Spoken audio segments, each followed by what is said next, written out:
წარმოიდგინე, რომ ერთ დღეს იღვიძებ, ოჯახის წევრებს ვერ ცნობ, სარკეში იხედები და იქიდანაც ვიღაც უცხო გიყურებს, მარტივ გადაწყვეტილებებსაც ვერ ღებულობ, არ იცი რა უნდა გააკეთო დღის განმავლობაში. აი ეგ არის დემენცია. დემენცია დამანგრეველი დაავადება, რომელიც ნელ-ნელა ემართება ადამიანს, ერთ ღამეში არ ხდება, დრო ჭირდება, მაგრამ რისკი დიდია. ყოველ ადამიანს 60 წელს ზევით ვინც გადაცილდება, დაახლოებით 40%-იანი რისკი აქვს, რომ ცხოვრების განმავლობაში განუვითარდება დემენცია და რაც უფრო მეტ ხანს იცოცხლებ, დემენციის რისკი იზრდება ექსპონენციალურად. მაგალითად 80 წელს ზევით უკვე თითქმის ყოველ მესამე ადამიანს აქვს დემენცია. დემენციის ყველაზე ხშირი გამოვლინება ალცჰეიმერის დაავადება, მახსოვრობა რო ეკარგებათ ადამიანებს, იცით ალბათ, ძიმეა, პროგრესირებს, რთული სამკურნალოა, ცუდად მთავრდება, ოღონდ დრო ჭირდება. მთავარი რისკი და საფრთხე დემენციის არის, რომ ადამიანს აკარგვინებს ადამიანობას, ანუ ჩვენს კოგნიტიურ შესაძლებლობებს, ის რაც ადამიანად გვხდის, ჩვენი მახსოვრობა, ფიქრის უნარი, გაანალიზების უნარი, ყველაფერს ართმევს ადამიანს, ამიტომ ურთულესია. მეორე დადებითი მხარე, რაც აქვს ამ ყველაფერს, არის, რომ შემთხვევების თითქმის 50%-ის პრევენცია, ან თავიდან აცილება შეიძლება. და აქ, რა თქმა უნდა, არის დიდი რისკიც და დიდი შესაძლებლობაც, რადგან ანუ ყოველ 2-დან 1 ადამიანს, რომელსაც უნდა დამარცხნოდა დემენცია, არ დაემართება დემენცია. და ამიტომ ვისაუბრებთ 10 ნიშანზე, რომელიც წლებით ადრე ვითარდება, სამ დემენციაგან ვითარდება და ადამიანმა შეიძლება იცნოს, ანეჭვი მიიტანოს დემენციის ადრეულ ნიშნებზე, მნიშვნელოვან რისკებზე და შემდეგ თავიდან აიცილოს ეს ყველაფერი. ორივე მხარეზე ვისაუბრებთ, როგორც წინასწარ ადრეულ ნიშნებზე, ასევე როგორ უნდა ავიცილოთ თავიდან. ნომერ პირველი ადრეული ნიშანი დემენციის არის მეხსიერების გაუარესება. მეხსიერების გაუარესებაში არ იგულისხმება ის, რომ თქვათ ოჯახის წევრს ვერ ცნობდე, ამ შემთხვევაში მარტივი საკითხები, მაგალითად, მუდმივად სხვადასხვა ადგილას დებ გასაღებს, სადაც ადრე ერთ ადგილას დებდი, ან გავიწყდება რაღაცეების გადახდა, ან შეხვედრები გავიწყდება და თუ კი ეს მიიღებს უფრო მასიურ ხასიათს. ახლა აქ კონტექსტს უნდა ვუყუროთ, რა თქმა უნდა, ადამიანი სტრესის ქვეშ იქნება და დავიწყდება სადადო გასაღები, ან ჩქარობს, ან ბევრ ამას ერთდროულად აკეთებს. ეგ საერთოდ არ არის პრობლემა, ყველა ადამიანს ემართება. ასევე ენის წვერზე რო რაღაც სიტყვა გადგას და ვერ იხსენებ, ესეც ყველა ადამიანს ემართება, მაგრამ თუ მნიშვნელოვნად ხდება და მნიშვნელოვანი სიხშირით ხდება, მაგალითად, კვირაში რამდენჯერმე გავიწყდება სხვა ნივთის დადება სხვაგან, ეგ მიიჩნევა უკვე ადრეულ ნიშნად. მეორე მთავარი ნიშანი ადრეული დემენციის არის, როცა აი ეს მეხსიერების ცოტა შეზღუდვები, ამის პარალელურად ცხოვრების ხარისხზე ახდენს ეს ყველაფერი გავლენას. მაგალითად, შენ შეხვედრებს ნიშნავ, ან თათბირები უნდა ჩაატარო, ან ხალხთან საურთიერთოდ გახვიდე და იმის შიშით, რომ არ დაგავიწყდეს, ან დეტალები არ გამოგრჩეს და ასე შემდეგ, ირიდებ თავიდან ამ ყველაფერს და არ მიდიხარ ადამიანებს, არ ეურთიერთები. ესეც დემენციის ადრეული ნიშანია, როცა ადამიანი თავიდან ირიდებს იმის ნაცვლად, რომ შეიძლება თუ კი ამას მარტივად მართავ, ზოგ ადამიანი ისედაც გულმავიწყია და ჩაიწერს რაღაცეებს და მარტივად სამართავია, მაგრამ თუ ამას კომპენსაციას ვერ ახერხებს ადამიანი და მნიშვნელოვან გავლენას ახდენს ცხოვრებაზე, ეს უკვე ადრეული ნიშანი შეიძლება იყოს დემენციის. მესამე მნიშვნელოვანი ნიშანი არის ყნოსვის დაკარგვა. ყნოსვის დაკარგვა თუ კი ხდება წლებთან ერთად ნელ-ნელა და არ არის გამოკვეთილი ნიშანი, გამოკვეთილი მიზეზი, რატომ იკარგება ეს ყნოსვა, ერთ-ერთი დემენციის ნიშანია. მაგალითად, ჩატარებულია კვლევა, რომლის დროსაც ადამიანები, რომლებსაც აი ეს გულმავიწყობა პლუს ყნოსვის დაკარგვა ჰქონდათ, დაახლოებით 6-ჯერ უფრო ხშირად ემართებოდათ დემენცია, ანუ 600%-ით ხშირად ემართებოდათ. უზომოდ გაზრდილი რისკია ეს დემენციის. ამიტომ ყნოსვის სისტემა ერთ-ერთი პირველია, რომელსაც ურტყავს ნეირონების ეს ქრონიკული დაზიანება და ამიტომ არის რომ ყნოსვას კარგავს ადამიანი. აქაც კონტექსტში უნდა შევხედოთ ყველაფერს, რა თქმა უნდა.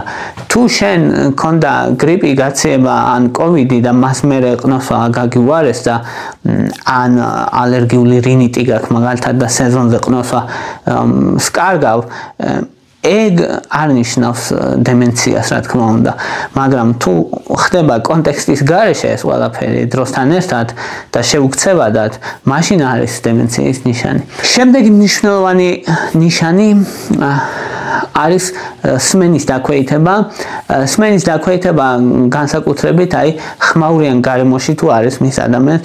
აქაც რა თქმა უნდა, თუ კონკრეტული დაავადებაა, მაგალითად მენიერის დაავადება და ადამიანს აქვს კონკრეტული რომელიმე დაავადება, რის გამოც სმენა დააკარგა, ან ხმაურში უწევდა მუშაობა დიდხანს, ან რამე მედიკამენტის მოქმედების შედეგად, ოტოტოქსიურის, მაშინ ეს არ ნიშნავს რა თქმა უნდა დემენციას, მაგრამ თუ აუხსნელია ეს სმენას რატო კარგავს ადამიანი, ერთ-ერთი მნიშვნელოვანი ნიშანი შეიძლება ადრეული დემენციის. მეხუთე მნიშვნელოვანი ნიშანი არის ძილის პრობლემები. ძილის პრობლემებში სხვადასხვანაირი პრობლემები იგულისხმება, რომელიც დემენციის ადრეული ნიშანი შეიძლება იყოს, მაგალითად ფრაგმენტირებული ძილი, ან ვერ იძინებს ადამიანი და ინსომნია ჭირს. დადგენილია კვლევებით, რომ ადამიანები, რომელსაც ძილის პრობლემები აქვთ, ორჯერ უფრო ხშირად ემართებათ დემენცია. ძილის დროს იწმინდება ჩვენი ტვინი ტოქსინებისგან, მათ შორის ეს ტაუცილები, რომელიც გროვდება და რომელიც მერე ჯამში იწვევს ნეირონების დაზიანებას. მისგან გაწმენდაც ხდება ძილის დროს, ღრმა ძილის ფაზა განსაკუთრებით მნიშვნელოვანია. ამიტომ ძილი ერთ-ერთი მთავარი კომპონენტია, რაც დემენციის განვითარებას ხელს უწყობს. ხარისხობრივად ცუდი ძილი, რა თქმა უნდა. მეექვსე ნიშანი არის ხასიათის ცვლილება, აპათია, დეპრესია. დეპრესია შეიძლება კონდეს ყველას. ამაზე არ არის საუბარი. როცა დეპრესია დგება პირველად 60 წელს ზევით, ასეთ ადამიანს, ანუ აქამდე რომელსაც არ ქონია დეპრესია, თითქმის გაორმაგებული აქვს რისკი დემენციის იმ ადამიანებთან შედარებით, ვისაც არ აქვს დეპრესია. დეპრესია, აპათიური დამოკიდებულება, იზოლირება საზოგადოებისგან, ადამიანებისგან ერთ-ერთი მთავარი ნიშანია, ადრეული ნიშანია იმისი, რომ დგება დემენცია, ამიტომ მანდაც ყურადღებაა საჭირო. მეშვიდე მნიშვნელოვანი მდგომარეობა, ეს არის დაავადებები, რომელიც დემენციას იწვევს არა კლასიკური გაგებით, არამედ რისკს ზრდის მნიშვნელოვნად. მაგალითად, მაღალი წნევა, ჰიპერტენზია. თუ ადამიანი 50 წლამდე ჰიპერტენზიას არ მართავს და წნევა მიდის ზევით, მას მნიშვნელოვნად გაზრდილი რისკი აქვს დემენციისკენ. მაგალითად, დიაბეტი, თუ ადამიანს დიაბეტი აქვს დიდი ხნის განმავლობაში, მნიშვნელოვნად გაზრდილი რისკი აქვს დემენციისკენ. მაგალითად, ჭარბი-წონა 35% ზრდის დემენციის რისკს. მოწევა დაახლოებით 70% ზრდის მოწევის რისკს. ანუ გარემო ფაქტორები და დაავადებები, რომელიც შეიძლება შევცვალოთ, რაც ჩამოთვალე ყველას მართვა შეიძლება, წნევის მართვა, დიაბეტის მართვა, მოწევის თავისდანება და წონაში დაკლება შესაძლებელია ყველაფრის გაკეთება. და ესენი კიდევ მნიშვნელოვნად ზრდიან დემენციის რისკს. ამიტომ ასეთი ქრონიკული პრობლემის მოგვარება აუცილებელია. და წამლები არის წამლების ჯგუფი, მთელი რიგი, რომელიც დემენციის რისკს ზრდის. მაგალითად, ანტიქოლინერგული საშუალებები, დიფენჰიდრამინი მაგალითად შეიძლება გაგიგიათ დამამშვიდებელი მოქმედება აქვს, ანტიქოლინერგული საშუალებაა და ხშირად იყენებდნენ ხოლმე ადრე ყოველ შემთხვევაში, ახლა შედარებით ნაკლებად და თუ კი თვეების განმავლობაში გამოიყენებს ადამიანი, მნიშვნელოვნად ზრდის დემენციის რისკს.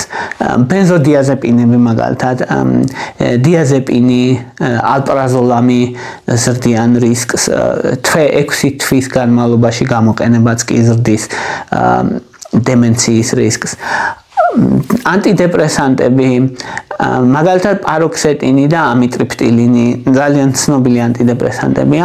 ეგენი ანტიქოლინერგულ სისტემაზე მოქმედებენ თავის ტვინში და ამიტომ უწყობენ თავის ტვინის დაზიანებას ხელს და დემენციის რისკსაც ზრდიან. და ომეპრაზოლის ხანგრძლივი გამოყენება. იმდანაც ხშირია ომეპრაზოლი და იმდანაც ბევრი ადამიანი იყენებს რეგულარულად, რომ პოპულაციის ძალიან დიდი პროცენტი, ვისაც კუჭი აწუხებს.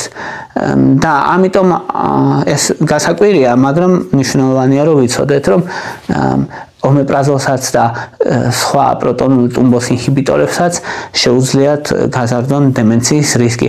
ოღონდ ეს ომეპრაზოლის შემთხვევაში ეს რისკი ძალიან დიდი არ არის, ეს კარგი ამბავია. მაგრამ ხანგრძლივი დროით გამოყენებას მაინც უნდა მოვერიდოთ. მორფინი მაგალითად კიდე და მსგავსი ოპიოიდები ზრდიან ასევე დემენციის რისკს და ზოგადად თავის ტვინის დაავადებების რისკს ზრდიან, შესაბამისად სასურველია, სასურველი ყველანაირად რომ ადამიანმა თავი შეიკავოს. და ახლა ვთქვათ, რა ვქნათ, რითი ვუშველოთ, რომ დემენცია არ დაგვემართოს, რითი შეუწყოთ ჩვენს ორგანიზმს ხელი. ყველაზე მთავარი რითი გაკეთებაც შეგვიძლია არის ვარჯიში. რეგულარული ვარჯიში, აერობული ვარჯიში, განსაკუთრებით 40 წელს ზევით, ვინც ასაკში შედის, დაახლოებით 35% ამცირებს დემენციის განვითარების რისკს. ამიტომ რეგულარული ვარჯიში ძალიან მნიშვნელოვანია. მეორე მნიშვნელოვანი რისი გაკეთებაც შესაძლებელია არის კოგნიტიური ვარჯიშები. კოგნიტიურ ვარჯიშებში იგულისხმება სხვადასხვა მოვლენები. მაგალითად, თუნდაც მარტივად კროსვორდების ამოხსნა, ან ჭადრაკის თამაში, ან სუდოკუ, ან გოუს რო ეძახიან ეგ თამაში. სხვა კოგნიტიური თამაშები გონებრივი დატვირთვას რომელიც საჭიროებს, სადაც პრობლემის გადაწყვეტა გიწევს გაურკვეველ გარემოში. ტვინს ავარჯიშებს მნიშვნელოვნად, ახალ ნეირონულ კავშირებს ქმნის და ხელს უშლის ტვინის დეგენერაციას. კითხვაც ეხმარება, მაგრამ შედარებით ნაკლებად ზემოთ ხსენებულთან შედარებით მნიშვნელოვნად ეხმარება ასევე ახალი ენების სწავლა, ახალი პროფესიის სწავლა, ახალი საგნის სწავლა. ამიტომ ადამიანი მთელი ცხოვრება სწავლაში უნდა იყოს, ერთ-ერთი კარგი მიზეზი აქვს კიდე, რაც ტვინს იცავ რეალურად, ან მუსიკალური ინსტრუმენტზე სწავლა, ამიტომ არის ხოლმე რომ ურჩევენ ასაკში რომ შედის ადამიანი, რომ რაიმე ჰობი გაიჩინე, სადაც რაღაცას ისწავლე, თუნდაც დაკვას მუსიკაზე, თუ კითხვა გიყვარს, კითხვა რა თქმა უნდა და იმის მიხედვით. ან სტრუქტურირებული გონებრივი ვარჯიშები მეხსიერებისთვის, მაგალითად ნემონიკები, დაიმახსოვრე რამე მიმდევრობა წინა ასოების მიხედვით, მაგალითად საწყისი ასოები რაღაცა სიტყვას ნიშნავდეს და აი ამაზე დაიმახსოვრე ის მიყოლებული სხვა სიტყვები. მიმდევრობით რაღაც ზოგჯერ არის რომ ვინც მეხსიერებას ივარჯიშებს, მარტივად ესე იმახსოვრებენ ხოლმე, აი სახში შევდივარ, სახში დგას ეს, თავიდან იმახსოვრებს რა დგას სახში და იცი ეს მიმდევრობა და შემდეგ ახალ სიტყვას რო გეუბნებიან, უკავშირებ იმ ნივთებს, რომელიც შემთხვევით უკვე ნაცნობია და სახში დგას და ესე წარმოსახვითად ყვები მერე აი ახალ სიტყვებსაც. ესეც გონებრივი კარგი ვარჯიშია და გონების გაჯანსაღება შეიძლება ამით. ამიტომ გონებრივ ვარჯიშებს, მოკლედ მეხსიერების ვარჯიშებს ყურადღება უნდა დაუთმო, რადგან როგორც კუნთს სჭირდება ზრდა პატრონობა რო არ განილიოს, ასევე ტვინს სჭირდება ზუსტად ეგ. კვებაზე ხმელთაშუა ზღვის დიეტა მიიჩნევა ყველაზე კარგად. ჯანდაცვის მსოფლიო ორგანიზაცია მაგალითად რეკომენდაციას უწევს ხმელთაშუა ზღვის დიეტას, რომელიც სავსეა უჯერი ცხიმებით, ანტიოქსიდანტებით, ანთების საწინააღმდეგო საშუალებებს რაც შეიცავს ამ ვიტამინები, მინერალები. ჯამში ესეთი კვებაც ეხმარება, იცავს ტვინს, შესაბამისი დანამატებიც რა თქმა უნდა.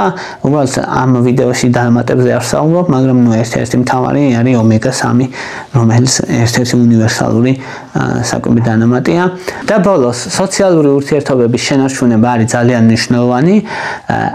ის ადამიანები, რომლებიც ინარჩუნებენ ახლო ადამიანურ ურთიერთობებს სხვა ადამიანებთან, ნაკლებად ემართებათ დემენცია.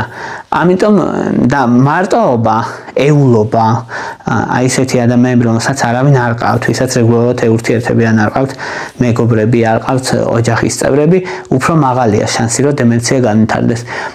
აი ამიტომ სოციალურ ურთიერთობებსაც დიდი მნიშვნელობა აქვს, რადგან სოციალური ურთიერთობებიც ერთგვარი ტვინის ვარჯიშია, რომელთაც ადამიანი იჯანსაღებს თავის ტვინს და გონებას. აი ეს იყო რის თქმა წმინდოდა დემენციასთან დაკავშირებით. ეს შანსი, რომ შეგიძლია ადამიანს აირიდო თავიდან დიდი პროცენტით დემენცია, ძალიან მნიშვნელოვანია. ამიტომ რაც შეგვიძლია უნდა გავაკეთოთ. მადლობა რომ მისმენდით, მადლობა რომ გაინტერესებთ. თუ მოგწონთ ჩემი ვიდეოები, დალაიქეთ, თუ მოგწონთ ჩემი არხი, გამოწერეთ. თქვენი მხარდაჭერის გამოხატულება იქნება ეს ჩემი არხის მიმართ და მადლობელი ვარ ისაც თქვენი მხარდაჭერის და ეს იქნება ერთგვარი წახალისება არხის, რომ მეტი და მეტი ნახვა გქონდეს და მეტი და მეტი გამოწერა გქონდეს. მადლობა რომ მისმენთ, მადლობა რომ გაინტერესებთ.